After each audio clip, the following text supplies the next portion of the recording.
So with ADHD, mainly it was that I couldn't pay attention at one thing for very long, especially if it didn't catch my interest. So I would get Yeah. bored very quickly, which is one of the factors that helped me become who I am, because I got bored so much in high school that I was like, I want to do something exciting.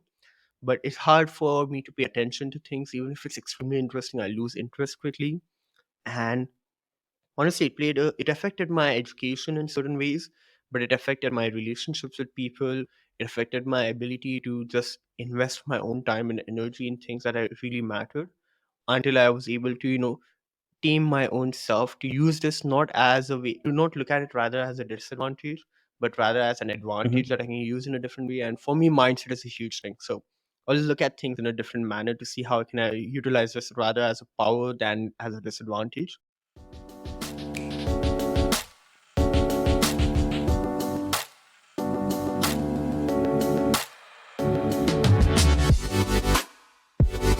Erasure Class podcast by Sunday Pajamas.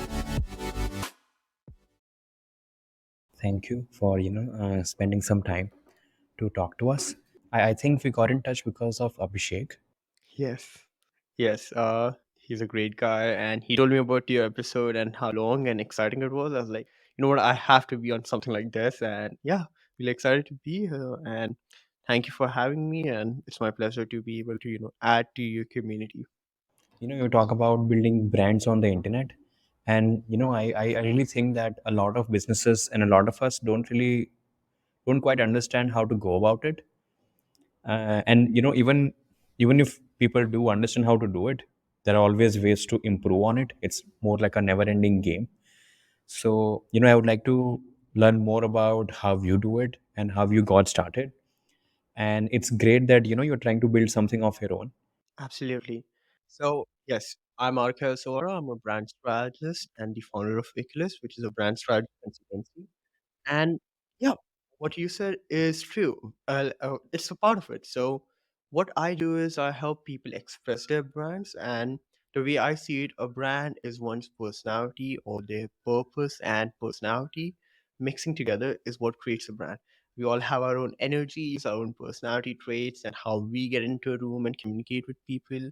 The perception we craft. It can be, "Hey, how are you?" being bright and energetic, or being all down, like, hey, not showing any interest. But regardless of what we do, it crafts a perception. And when we do it authentically, it creates a lasting impression. And I help businesses, individuals, tangible and intangible beings express their authentic self. And when I say intangible means, I don't mean spirits, I mean businesses that are compiled of multiple other people, partners who come together to build something.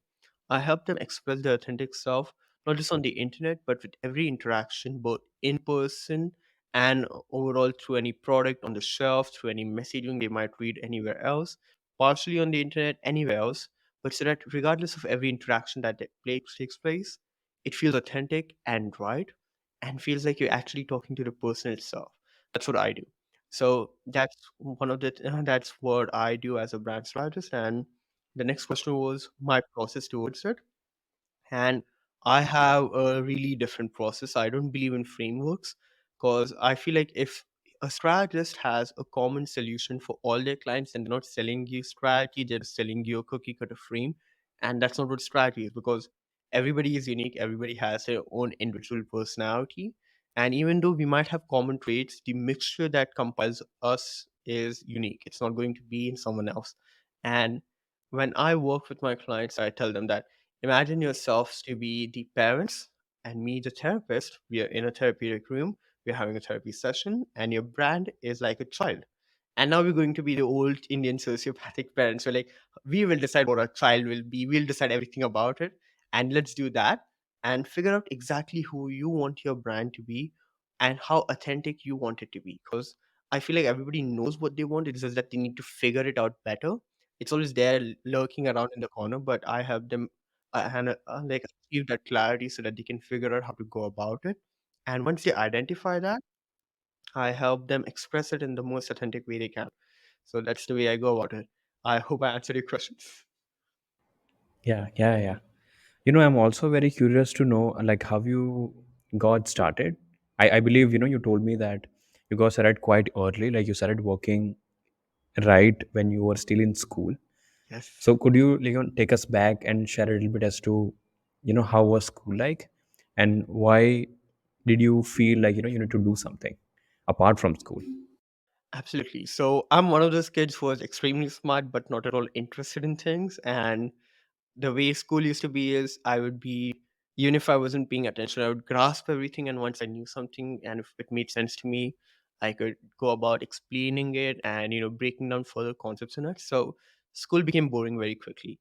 And I'm someone who always likes to overcome challenges and who wants to build something of my own, mainly because I know what it is to have limitations and I know what can be done once you overcome them. So I belong to the neurodivergent community. That means I have ADHD, dyslexia, and a motor nerve problem. And due to which I was facing certain limitations and I wanted to overcome them. And while I faced them at a very early stage around third grade, it took me a couple of years, a few months, especially the last few months, which were really crucial, where I actually made the initial breakthroughs with the mindset. But once I did, I realized that I can do a lot more things. And there are no limitations. You just need to find a different way to go about achieving what you want. And so I decided what I wanted to do. And I'm someone who likes designing, expressing. So I started freelancing. And I started freelancing through high school. It was around the beginning of seventh grade when I decided. Through sixth, I was like, I need to do something. I just overcame these things. Like it was the end of sixth where I overcame all my limitations and had this mindset. And I was like, I need to do something. And so when I started seventh grade, I started. I didn't always start with design. I started with beta testing for games. Then I was like, let me design some games and let me see how that is. Then I even considered getting into development, but I was like, yeah, that's not going to be my thing.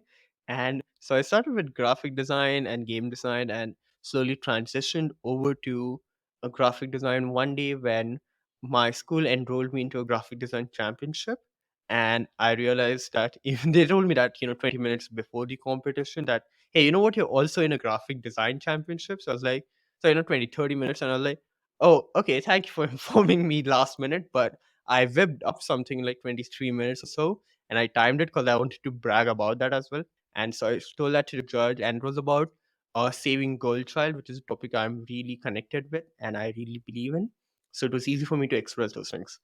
And I came second place. And even though it's not about the awards and all, it helped me realize that this is what I want to do. I want to help certain causes, help them overcome their limitations like I have been able to do with my own, and help businesses. So I started graphic designing further and reaching out to companies and designing for them, mainly those who were really doing something with their profits and in ways to help causes. Now, the way I started into all of these things was really tricky, and it played a huge role. Well, my mindset played a huge role in enabling me to do so. Because we are in India. Nobody hires a seventh grader. Nobody hires anybody when they don't have a degree at all. And I was in seventh grade. I was still in school.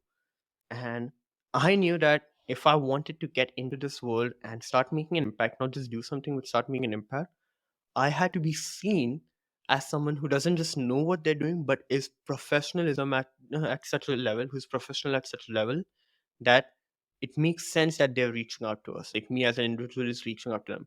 So aside from my age, what else could I do? So I had to set up things around myself that literally positioned me as that professional. I had my profiles optimized. I did work that was really like I created mock projects. I spoke in certain ways. I figured out what I needed to be and started playing the cards right away. So that I wasn't someone who just knew what they were doing, but was someone who was worthy of reaching out to these people. And I was reaching out to people internationally where my age didn't matter. I had my profile set up in such a way where it sounded very clearly that what I do and I know what I'm doing and how I could impact them. And it did play a huge problem sometimes when clients would interact with me on a video call and be like, "You look a bit too young." And I'm like, "Yeah, I am." And generally I would try avoiding that question a lot, but when it did come up, I had to deal with it. But slowly and surely, I didn't just become great at what I did. I even grew up. And with the time, I wasn't just someone who was an 18-year-old or a 20-year-old who already had an agency, but someone who had so many years of experience and understanding and who experimented and came over across so many challenges that gave me the edge that I needed to not just be a great service provider, but an industry leader, and to be able to impact many people. Would you be, comfortable sharing a little bit more about? I think you mentioned ADHD. I don't think a lot of people are aware about it in a way. Maybe in the other parts of the world there is more awareness about it, but I don't think in India it's very well understood. So would you be able to, share some insight as to what it is and what happens? Yeah, absolutely. So the thing with neurodivergent, abilities, in a way, ability is the right word, but let's say, Hmm. these disorders is that it affects everybody in a different way. There are common threads, but everybody experiences them in a different manner. And I had the mixture of ADHD, dyslexia, and a motor neuron problem that came around later. And so with ADHD, mainly it was that I couldn't pay attention at one thing for very long, especially if it didn't catch my interest. So I would get Yeah. bored very quickly, which is one of the factors that, helped me become who I am, because I got bored so much in high school that I was like, I want to do something exciting. But it's hard for me to pay attention to things, even if it's extremely interesting. I lose interest quickly. And honestly, it affected my education in certain ways, but it affected my relationships with people. It affected my ability to just invest my own time and energy in things that really mattered, until I was able to, tame my own self, to use this not as a way, to not look at it rather as a disadvantage, but rather as an Hmm. advantage that I can use in a different way. And for me, mindset is a huge thing. So I'll look at things in a different manner to see how I can utilize this rather as a power than as a disadvantage. And it took some time, and I had an extremely supportive parents from the time. They helped me figure out what I was going through. They kept me in schools that could help me with those things aside, and didn't want me to feel different, but rather help me be in the right environment, but still get the help I needed. And with that, I was able to channel my lack of being able to pay attention to things, to be able to focus on the things that really matter, find my own purpose, passion, and even help with my clients in certain ways where I could pick out the things that really mattered to them or really mattered to me and help emphasize on those things. With dyslexia, it was the same thing. It's hard for me to keep track of I it's hard for me to absorb a lot of content when it's written down in like 10,000 words and everything, so it's hard to for me to grasp those things. And rather, to be able to just read them, I try to listen to things, I try to break them down. And it's hard to, read stuff, write stuff. Sometimes you lose track of things because there's just a lot of things to absorb right away. And it affects people in different manners, but in with me it was that I couldn't literally it started giving me headaches. So I was losing focus on things sometimes when I was writing them or reading them. So if sometimes people would ask me to stand up and read things, I would like mutter sentences, confuse myself. And honestly, it sucked because I hated it. I knew how much potential I have, and I was like, God, this is going down the drain. And so I rather used it again through high school itself in a way to utilize that ability to just focus on the things at once. So I literally trained myself to use my ADHD and dyslexia in such a matter, in such a way that when I would read things, I would just focus on one part as if highlighted personally in my own mind, and then read through those things. And yeah, so with those, I was able to overcome them. And then the worst thing was the motor neuron problem that I came across, which was my hand couldn't keep up with a lot of times with the things I was writing or doing. So if I utilized my hand in a certain moment for way too long, it would start cramping and it would start hurting. And it honestly made things really bad because my handwriting went down the drain. And sometimes if I was writing complex things, I would lose track of words because in my while the signal to write those words has already gone, my mind would lose them and my hand would kind of not capture them right away. And I would move on to the next thing, so I'd skip certain words and statements. And I lost the ability to make art, the ability to play basketball, which things that I really enjoyed. But then once again, I found ways to, train it, and then not just overcome them, but use them as well. So I started doing parkour and fencing. And even in terms of art, while I couldn't make regular art that well, I started getting into digital art. I found my way once again. And we have so many tools, where we have pen tools in Illustrator where we can literally change the direction of things as per we require. So I found opportunities, potential, and still kept going. There's just things come your way, and you can either choose to embrace it and accept the fate, or embrace a pivot and grow anyways. So is this something that you kind of got from your parents, or like I'm talking about the mindset thing, that there are obstacles but it's all right, let's figure out a way to build your work around it. Do you think it comes from your parents, or you kind of developed it on your own? I think it comes from my parents, but it also comes from my environment that my parents provided me with, because they never, lost hope in me. They never let go of me in these ways, like nothing will happen, this is the end. They always supported me. They helped me find what I could do, and even if it wasn't like, with extreme things, they supported me where things really matter, the conversations and stuff like that. And yeah, it is my parents, but it's also the environment, the challenges that I personally faced. But I feel like a mindset always comes from within. Regardless of everything around you, you can either choose to look at it one way or the other way. You can always be like, oh, this, and they're always talking well with me and they're supporting me because I need that support, so I am damaged. Or they can be like, oh, I have such amazing parents that really are supporting me, so that I and so that I'm not just, looking at myself as if I'm damaged, but rather I have an ability and I can utilize it. This is just another obstacle that people face. Everyone has their own, this is just mine. So yeah, but it is from within, but it's also the environment that is provided around you. So when you say within, right, is this like a mental chatter that you have, like there is a voice that you hear from inside that, what, let's figure something out. Yeah, honestly, more often than not, I am the voice that is talking to my mental self. Like that transition has happened where now the positive voice is the one that speaks the most, and rather the condescending one is a bit on the background. But yeah, it is my own voice, and self talk is really important. Like you can look at the mirror every day and be that you'll never be great, and you'll never be great. Or you can look at yourself every day and even at the slightest wins, be happy about it, be confident about it, and appreciate it. And you can slowly grow, slowly but surely. Sometimes you have big wins, you can still embrace that. And sometimes you have small wins. But if you always look at the negative things or what has happened or what will happen or what you can't change, then you never grow and your perspective never changes. So there's always a talk. I sometimes talk to myself a lot, even when I'm working, and sometimes it's out loud as well. But self talk is really important and helps craft the right perspective. Yeah, yeah, yeah. And then your parents have always been there for you, right? And now you have built something very incredible on your own. Yeah. And so how do they think, what do they think about it?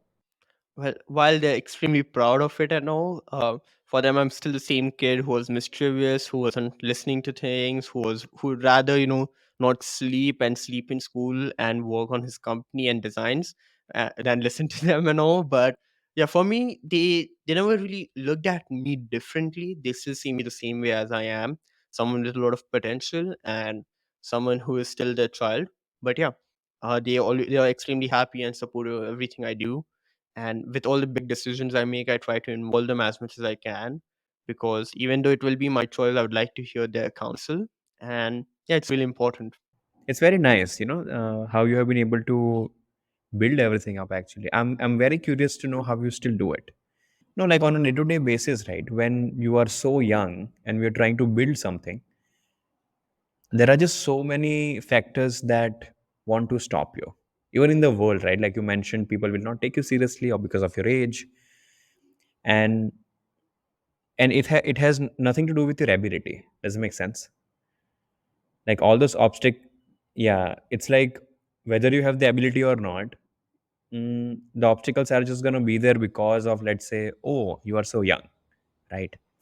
So I'm sure you have figured it all out now, but when you faced it for the first time, like how do you think you responded to it?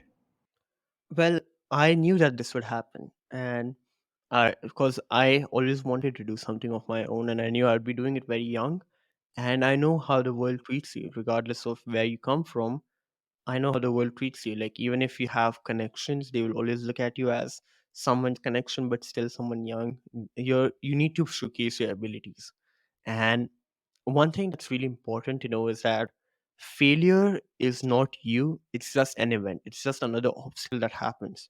You can always look at failure and be like, this is the end point, or you can just be like, you know what, it's time to Super Mario jump over it and go on to the next thing that's coming your way. Because even right now, I face rejection, I lose clients in my personal and professional relationships, I lose people, and it happens. It's there, it's part of it, but the thing that really matters, and I knew this from day one, obviously the understanding of it became further with more right people and right interactions. And right interactions don't just mean the supportive ones, but the really challenging ones that I had to overcome. Is that the challenge is always going to be there. There's always going to be one or the other challenge. Like, my agency has always been remote. Now, until the pandemic, people wondered, well, why are you a remote agency? Can we really trust working with you? And then the pandemic came, and practically half the people who were working with, studio based agencies in cities and all, they started working remotely as well because they had to, but they were still within the same city and all. And I was already working remotely across globe. So challenges always come. You have to just find a different perspective to deal with them. And the honestly, the way it comes by is that how much love and worth do you have for yourself? Like, when you have that perspective and you look at it, watch a lot of anime and movies, and you look at yourself in that manner as well, that you know what, I am someone who can overcome things, I have a lot of potential. And so what, this might just be an episodic arc where, okay, I lost this time, but the next one I'm going to win, next one I'm going to win. 3 seasons later, I'm going to be at a different place than when I started in the season one and all. So it's just that you need to have the right perspective and the ability, because there were times I was like, screw this is not working. I didn't have clients for some time. And there were times I was like, wow, this is like the best smooth curve I've ever had. And things change, they go back and forth. But that's it. It's just another arc. You have to keep going. You have to keep embracing as well as pivoting. And you find the different things you can do and different things you're capable of doing. You mentioned that you already knew that this was going to happen. How did you know at such a young age? Do you read about it somewhere? Do you read a lot? Do you read books? Do you talk to people? Well, I always talked with people. I'm very talkative in those manners. I'm not extremely extroverted, but I am very talkative and I like to do things that are challenging. But you just figure these things out mainly because when you have certain conversations with people, and sometimes you don't even have to hear it from someone, you just know how the world works. Like, it's kind of like, I heard, like, one of my friends told me this. So they're African American, and a lot of these families like need to have the talks with their children as they're growing up, because regardless of what kind of neighborhood they're in, racism is always there, and they need to have this talk with their children, because even though they might not be young enough to learn about it, they are young enough to experience it. So they have these talks with them that, hey, this is how the world works, these are things that can happen to you just because of your color of the skin and all. And he told me that his kid already knew about this. No one told him about it. It's just what he see. And while I never experienced racism or any of those things so far, I have been insulted for being an Indian by certain narrow minded people and all. But it's Really? just that, well, people do say a lot of things that, a lot of people have this reputation towards Indians that we are the scam artists or we're cheap labor and all. And I love proving them wrong. Like those moments where have that, extreme amazing win over them. It's just amazing. Not that they really matter that much, but they do play a nice touch to you. But yeah, it's just that, these things you figure out that, that people don't value you if you don't have a degree, or at least the initial conversations are extremely difficult, different. You'll be undermined. And I experienced it as well. Like, a lot of people told me that you're just a kid, you don't have a degree yet, you don't have anything. Honestly, I didn't even go to art college ever. I was offered a couple of scholarships, but I didn't, because by the time they were offered, I already had so much experience working in the field that I was like, I'd rather start my own company. But you experience things, the conversations, they change. They start with asking, oh, you're so young, can you really do this, until you make it. And then once you make it, then they're like, oh, you're so young, you already did so many things. So the perspective and conversation still changes. And the thing that should really matter to you is, while either can play a huge role on you, one can bring you down and one can lift you up very high, you should just know who you are truly at your core, because ups and downs come. And age and everything, they don't really matter after a while. Like right now, I don't care. That I used to say this a lot. Like I'm the 18-year-old brand strategist or the 18-year-old agency owner who has already impacted so many people. And because if you start using these things in a very negative manner, then you start playing them against yourself and you start actually plotting your own downfall. But rather, when you have a good perspective and you know your own value and worth, and you know that you're worth a lot more and the value always increases. But if you never let it get to your head, then things play out. But to answer how did I know this, I knew the feeling. My parents told me this as well. Like they told me that there will be certain downfalls. People might not accept you. People will doubt you and everything. But they're like, still go for it. And I did. They wanted me to experience whatever might happen. They wanted me to at least try it out, and I did. Sometimes I won, sometimes I lost. Sometimes when I increased my prices drastically, they wondered why is a kid doing this. So yeah, these things keep coming back and forth. But that's the thing. Like once you go through them, you realize what else is actually out there, but you also realize what else you can do. Do you think this also, like the perspective you have, right? It also helps your clients understand a lot of things. Like, do you think all your understanding you can kind of also transfer it when you're working with your clients? Absolutely. I completely believe that whatever we learn, we end up utilizing it in one way or the other. Even if we hear a code and we have a introspection of it within ourselves, we end up using it way sooner than we think we might have to. That learning ends up influencing our next decisions very quickly than we realize.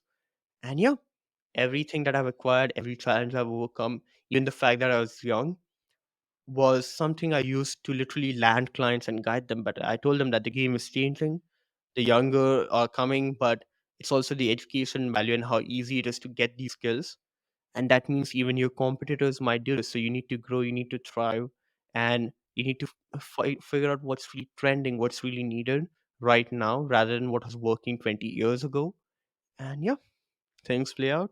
So let's say you got started, right? And I'm sure eventually you figured out that there are new platforms, new technologies and trends coming on, which you will have to learn to be at the top of your game. So how do you go about educating yourself about what's next? Oh, yeah, this is a great topic because just in September, I gave a talk on how to use AI as an ally rather than as a competition. And I love this because right now there's so many people who are fighting AIs, or they're saying that the AI is going to replace them, the AI is going to do this, and it's going to take away your jobs and all. But the AI is not here to replace you, but rather assist you. And you can, rather than fighting it, you can use it, because if the AI can do something in 10 seconds, which is at a basic level, you as an expert can guide it better, you can mold it better to create what you require at a much faster pace. And to give this talk, I didn't need to change my perspective. I already knew about it, mainly because I know one thing for sure, that there are always going to be new tools, but it's also your understanding of what you do and your skills. So, as a brand strategist, I literally break down into personalities. I don't believe in those 16 brand archetypes. I believe that everybody is unique and we need to figure out that unique sense. So, I don't even use any of those frameworks and everything, but rather, I literally break down the personalities and figure out how to express each and every factor, aspects, need, and through each and every element. And it comes from your very well and deep understanding of what you do. Now, for me, that's branding. For me, that's freelancing. For some people, it's motion design. For some people, it's something else. But for each thing that we do, the deeper the understanding we have, the easier it is to transfer and utilize it with new tools. Even with AI, I was like, if you have a great understanding of design, use those styles and understanding to figure out new solutions with AI at a much faster pace, with less production time and cost of production, but with great results. You can mold it, you have more control now. You can you can bring your dreams and imaginations into reality. So the challenges are always out there. There's always going to be something new, because that's why we exist. Not just in terms of the AI, but in the general world, innovation takes place, and we are out here trying to innovate to make things easier. And the AI is here to do that too. It is here to help make your job easier, help assist you better, help make things faster and easier to imagine. and you can either fight it, but even if you say I outdid the AI is not going to compare or compete, it's just going to learn from you. And the same goes with everything else. So you can either compare or compete, or you can collaborate and grow with people, with technology, with tools. You can grow, but you need to have a good understanding of what you do, and you need to be open to embracing and pivoting, because when you do that, you open up yourself up to amazing potential and possibilities. Could you also share, how you are working with Abhishek, and I think you're working with Rivista right now? Yes. So great friend Abhishek, and I am helping him with a couple of things, but mainly I'm helping them create humanistic content with their already amazing team.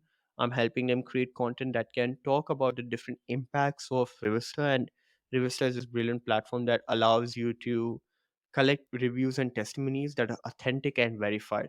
And I feel authenticity plays, especially the verified part of it, plays a huge role with everything that's happening right now with Twitter and all. But be able to collect testimonies that are not just written by someone but that are authenticated and verified, and also have work that showcase that, because social proof and proof of work are the building factors for anything. Even when you get discovered or you want to be discovered, you need to have these things. And with Abhishek, we're coming up with different approaches, content strategies, content, and different things where we can not just educate but create things that can enable the potential so that we can tell the stories of others, so that we can help them grow. And that's what Rivers is all about. And I'm helping them with all of these things. Hmm. So, how does this process look like? In a sense, you help write a strategy or frame, like create graphics or create a website or like create videos. Like So I how does it build work? strategy. So I'm mainly a strategist, but with Abhishek, there are a couple of other things as well. But I, with everything that I do, I'll just build a strategy. And the strategy is not like a step by step program, but the actualization of what we want to do and what we can do, so that we know exactly what we want to build and how we can help others. So I help them figure out the different content approaches, and then they have contracted me for helping them with their content as well, so that it's brand centric. Then we have a couple of amazing things coming out in the few weeks that I'm helping them build. We can't release that yet because sneak peeks and spoiler alert, but there's something coming out, so keep a lookout on the Rivsta apps, social medias, and websites. But I'm helping them build things that can help you create a long lasting impact and relationship with your right audience, which happens to be individuals, freelancers, and anybody who really wants to be seen for the impact they can create. So, if I have to ask you, uh, I cannot even possibly imagine how you got here, because I don't think anyone can except for you. But could you share, like what's next for you? Like how do you think about, let's say, the next year? So, next is fun, next is exciting, because next holds a lot. I'm at a point where my agency has done a lot of impact, and we have made all the, well, not all, but at least the money we desired, but also impacted as many people as we could. Now we are at a multi transitional point where, from the agency, it's leading out to a lot more other things. I'm going further into coaching, and for the past 2 years, I was coaching a lot of creatives, helping them be better at the business of freelancing and business of design, and also in strategic branding, so that they can express their clients' personalities through their creative services, let that be copywriting, videography, or whatever that might be. And so I'm going further into coaching as I close my agency, so that I can help more creatives be where they can be, or where they want to be.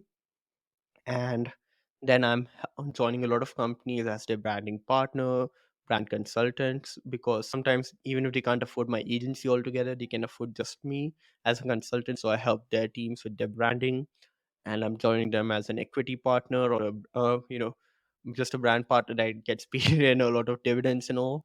And then I'm building my own things. We have a couple of products of my own getting built, that, again, sneak peeks, spoiler alert. So just this is enough of sneak peek, but we are building something that can help people capture a lot more of the epiphanies and seize them while they are at it. And then the biggest thing is the animal welfare. So I'm a huge dog rescuer. I always leave meeting sometimes when if I get notified that there's a dog near me that needs rescuing. My dog is actually sleeping right here as well, and if she starts barking, I'm sorry about that. I'm glad that she hasn't yet, but she heard that I'm talking about dogs. Like, oh yeah, something about me. I need to pay attention, maybe bark a bit. But I'm a huge rescuer, and what I want to build is a forever home for them, but not like a crappy shelter that has concrete bricks and doesn't get the animals any love and rather feels like a prison, but rather build an organization and a home mainly. The home is the main thing where I can literally adopt these dogs as my own pets and give them a proper amount of love and luxury. The same thing we would give to our own pets, but to all these dogs, let that be rescued, abused dogs that are rescued, or just dogs that require a home, and find them a home by being their home for them and building a overall place that can be self-sustained through a lot of product lines that we will be building, but to create a home for these dogs. That's my, as far as I can see, the next chapter for me. So when you are thinking about what's next, right? What all things do you think you take into consideration? Well, that's a funny thing because there are always responsibilities, and that's why I'm not closing my agency right away. I have certain priorities and responsibilities, and you can't let go of them just because you have a passion. So always find a way to be able to do them with while doing other things that I want to do. So they always play a huge decision, but to figure out what you want to do next, the idea comes at the worst of times or at the unexpected of times. Like I never really thought I would be coaching, but then a friend of mine told me that you're really great at coaching. So I was like, all right, let me get into that. And I was already coaching people, but not as a service. Then I never really thought I'd go this deep into animal welfare that I'd consider closing my agency in a few years. But someone told me again that you're really great at it. So you do need these, inputs from others. But it's when you keep doing things or the environment you're in that you decide that, what, there's a need and I'm someone who can fulfill it. I can create the solution for it. Even with the companies, when I work with them, I realize that they need someone, and I'm out there. Even with building my own products, it was due to my relationship with Abhishek. I was like, it got back those memories of wanting to create further things as products as well. And working with his amazing team, I was like, you know what? I need to start getting into it. So I started reconceptualizing the products I wanted to build, made the branding and designs part of it. We're still working on a few things, but got that going so that at least when we can build it and when it's ready, we'll have everything all at once available for the amazing launch. But yeah, it's just when you're in the right environment and you do things that fulfill you, where you actually find out. But once you find them out, then it based upon your priorities and the current things that you're doing, that how and when you can start it, or how much can you lay the seeds right now so that you can start working on it further when you're ready. And do you have any thoughts on how the technology is changing? In a sense, you talked about AI for sure, but for example, a couple of years ago when Canva was not there, right? I don't know. I feel that there is a shift that graphic designers are finding it a bit difficult to be relevant. Do you think that is the case, or that's just me? What do you think? I think that is the case. And I mentioned this even in my talk about AI, as you brought up, which is that you will be replaced. I told this very clearly at the beginning of the talk. The, the change is coming and you're going to be replaced if you're not open to embracing and pivoting. You can do what everyone has been doing or what has been the most comfortable for you, but you are just going to be stuck there. And if you're not open to change, if you're not embracing and pivoting, you're not growing. And if you're not growing, you're settling in the dust. Sure, there are tools and others can do what you can do, but what you can do is not create a particular type of design, but come up with a design solution. You need to have a deeper understanding. This is the time where you actually start thinking deeper, thinking faster, and thinking in a different and experimental point of view, because you need to start experimenting. You need to start thinking differently because the robots are here and you're going to be replaced if you're not going to change. And change doesn't mean you figure out a different style, but change means you understand how to go about looking at things differently and how you can use them. If there are tools that are making other clients use design assets very easily. Figure out how you can use this to make your amazing design solutions, and do come up with amazing design solutions, but also see how you can convert them in such a format that your clients can still utilize them through these tools. When we get clients who are comfortable in Canva, we look at it as an advantage, that that's great, so you have a tool. Now let us make these amazing design systems that can help you, and then let us convert them in such layers and formats so that you can use them on tools like Canva, so that based upon your requirements and needs, you can adjust them. Because as a service provider, if you want to limit your clients, if you don't want them to grow, they're not doing a justice to your service. When we get clients who are using Canva, we're like, that's great, let us make templates for you, so that it's easier for you to use these things on Canva, so that after us as well, you're able to grow and you're able to utilize these things in different manner based upon your requirements. Yeah, yeah, yeah. When you say, right, like people will have to start thinking deeper, what do you think you mean by that? Deeper means you need to embrace change. Firstly, that. Secondly, you need to start looking at things from a humanistic point of view. And I'm a brand strategist. I used to be known as the humanistic brand strategist. Now I'm just known as the thought disruptor, because I always come across, and if you have an interaction with me, your way of thinking is possibly going to change very well and very differently. I like to disrupt your thought process, but you need to be thinking differently. You need to be thinking from a humanistic point of view. You need to be experimenting, and you need to start figuring out, if I can do this, what else can I do with this? What else are the possibilities? What else can be enabled over here? And based on that, you find experiments. You find out what can be done. And for me, it comes a bit more naturally now, because I have overcome limitations and tried to see how I can do that. But with everybody, there are tools out there. There are different ways to learn. You just need to see, if there is a tool, what can you do with it? Because you need to master the tool rather than mastering the style. Yeah, that makes sense. Do you have, anything that you would like to talk about?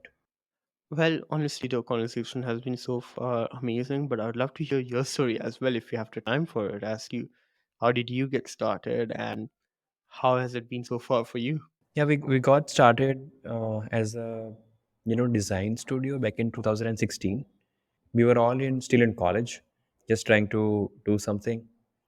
And I think third year of college, started as a design studio. Was always interested in technology, so wanted to understand how to actually build technology, how to build apps. I'm not really quite sure how it all worked out, because if you ask me personally, yeah, like I enjoy learning things. And so, like, the initial idea was, okay, can I learn and build a business around it? Yeah, when you say let's try to build businesses, sounds fancy, but it's not that fancy. it, But it yeah, is, it's but like, yeah. okay, yeah, it sounds fancy, but it's like, okay, I learned this new thing. Now can I build a solution around it, or can I talk to a company and see if I can solve a problem with it? And okay, that's great, I can do that. Now, okay, will there be a company who will pay me for it? And you kind of keep on doing that over and over again, and the process of it refines what you are doing, right? And for me, right, that process involved talking to a lot of people. And so I thought that, okay, out of everyone I met, right, I always felt like that they always knew something more than I did. So then I thought, okay, this is all good, okay, but how about I invite them, record a conversation with them, and put it on the internet, right? So very basic idea. So it's like, I am already doing a lot of video calls, it's the pandemic, can we record a video call and put the whole thing on the internet? And that's how the whole podcast started. Again, not a fancy idea at all.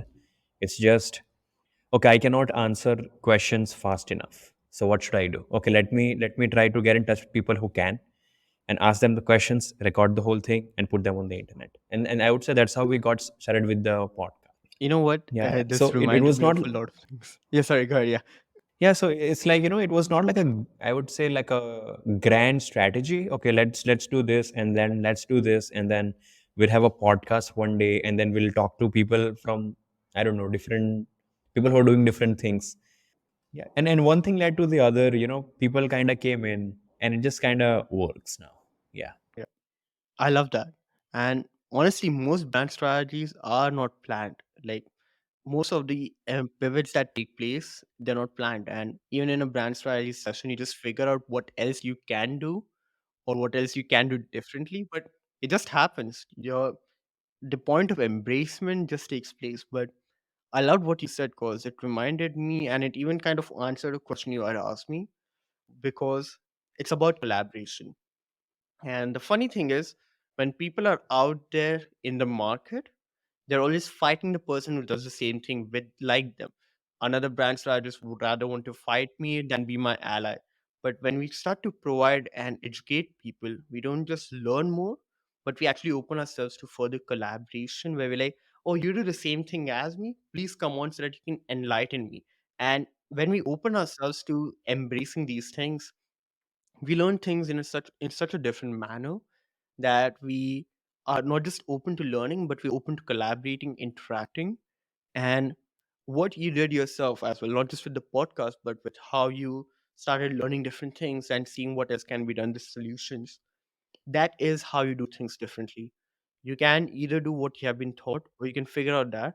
And to everybody who's listening, I hope, hearing both of us, it kind of gave you the roadmap in a way. Practically, it can obviously be different for you, but this is how things work. When you want to do something differently, you need to get out of the pipeline and rather work on things in a different manner because to all the clients and to all the people who are hiring someone or to all the people who are providing a service and wondering why the change is happening or these tools are out there and they're not great or you hate them and everything, here's the thing: the gap is closing in and dreams are tangible now. There are no more gatekeepers. Anything you want to do can be brought into your reality. Even nobody is stopping you, just like nobody's stopping your clients. You need to be just the person who can guide them rather than being the one fighting change. Yeah, I can relate to that, but I think what you mentioned, right? Good. I don't think like it's a very new idea to embrace collaboration. So I'm sure we'll get there, all of us, but it's gonna take a while. Absolutely. Hmm. Well, I would say this was fun. This was nice. Thank you. Honestly, it has been really fun and yeah, collaboration will take place, but it starts with you. You can either look at yourself as someone who wants to compare and compete, always wondered how can you answer that question that why should I go with you rather than someone else, or you can start to actually focus on your client's problems but also start to look at others as allies rather than competition. And thank you for sharing about your condition, because I really appreciate it. It's nice. Thank you for asking and thank you for providing me this platform to be able to share so many things and on that as well on the conditions because it builds awareness and it might even help someone who is going through similar things find possibilities, and that's what I'm all about. And I love the fact that you are very aware about it, very open to talking about it. I really appreciate it, man. It's very nice. Thank you. And I'm just glad that I got the chance to do this with your community and your audience as well. Thank you for having me. It's been a really wonderful talk.